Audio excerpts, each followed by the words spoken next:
What's up guys, welcome to your 6th Android tutorial for the new Boston. Again with me Travis, and what we're going to do in this tutorial is install some new software that we can use for I'm just kidding. We're getting into the XML and XML programming so we can set up some custom views and some custom layouts. So I want you guys to open up your layout folder and click on this main XML and you guys will get something like this. Now you can switch between the graphical layout, which is this, and the coding, which is this, by these two tabs down here, graphical layout and main.xml. Basically all I'm going to do in this tutorial is describe what's going on and teach you guys a little bit about XML. It's pretty simple language for the most part, but you know, it might be confusing right at the beginning. You guys will pick this up quickly, I'm almost positive.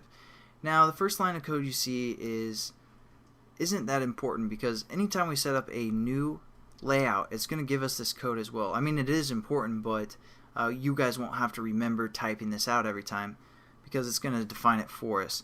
And basically you need to have that as your first line of code for the most part. And then what we do is we set up a linear layout which starts here and gives some attributes to the linear layout, and it ends here.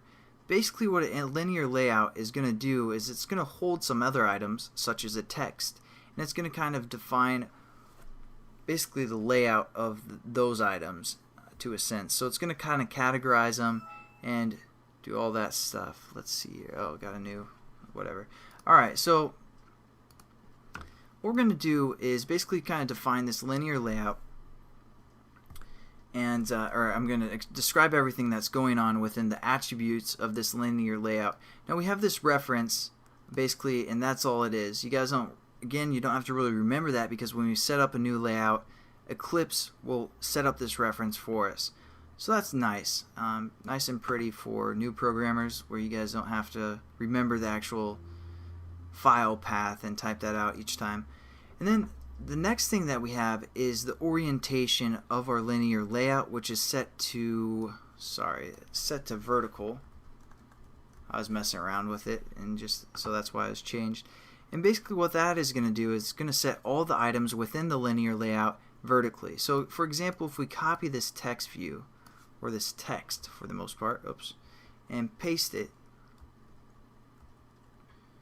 twice, since I cut it instead of copied it.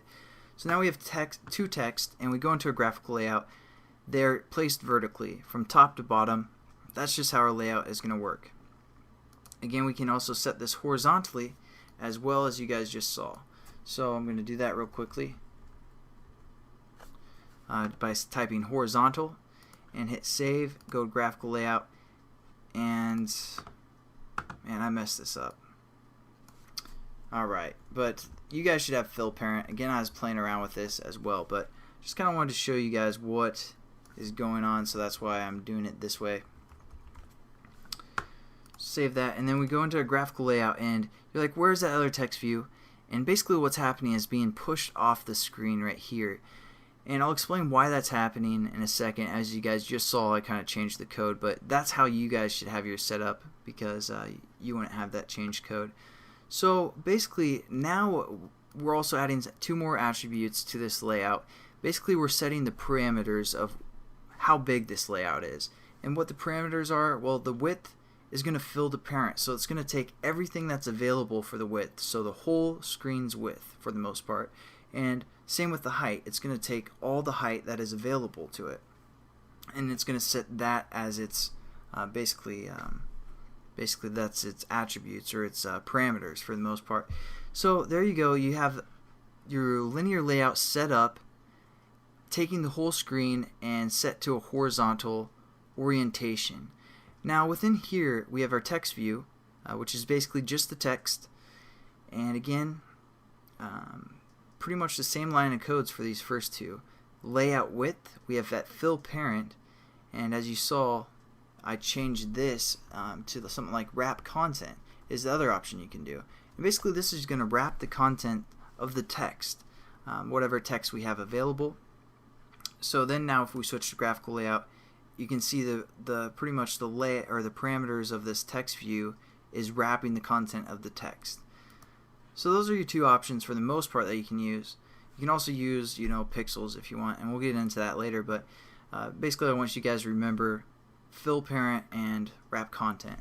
And same with the height, it's wrapping the content. Now the text says @string hello, and you're like, no it doesn't, it says hello world starting point. Now basically what's happening is this is using a reference. Anytime you see an @ within the XML, it's using a reference. So it's referencing the string hello, and that string is located within our values. So we have this values and we have this string. So we're going to say strings, and there's a string called hello. So it's using this reference, and then this is the name of the reference, but it's displaying the value of the reference. So for example, we can set up a new string by clicking add string, and then we can set up a name called ref for reference and say this is a reference,